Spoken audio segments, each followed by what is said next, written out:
Hi students, Pete Estabrook here. So I just wanted to do a short video on what standard tunes are and what to do with them. So generally speaking, we use the term standard tune kind of loosely nowadays to include also jazz tunes. Jazz tunes are composed by jazz players or composers for the purpose of improvising. Standard tunes are tunes that are borrowed from Broadway shows, usually in the 20s through the 50s. That's what we call the Great American Songbook.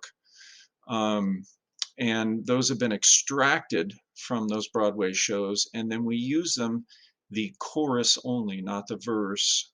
So the song part, the part that we whistle or hum, we extract that, and that's where the term taking a chorus comes from, because that's actually the chorus part of the tune. And those often follow standard song form, like we talked about with rhythm changes. They're typically AABA tunes with four 8-bar phrases. They can be other sorts of forms, but that's probably the most common one. And so we use those as vehicles for improvisation, standard tunes.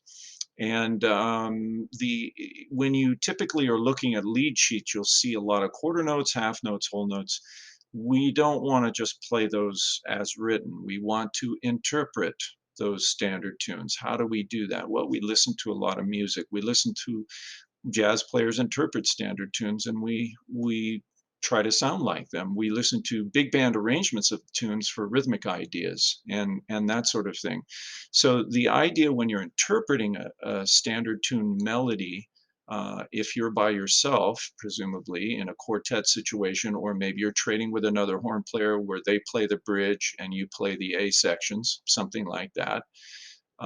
Maybe you have, if you're a trumpet player, maybe you have a tenor player playing a second or improvising second part underneath you where they are playing guide tones or harmony to your melody.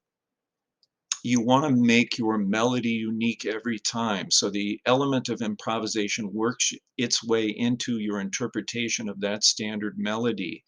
And the idea is that we're not after coming up with a fixed permanent version of our interpretation of the standard tune. Of course, if you're going to write an arrangement or you get into a situation with more than one horn player, you're going to have to write something out or at least agree upon the rhythms, or it's going to be kind of messy.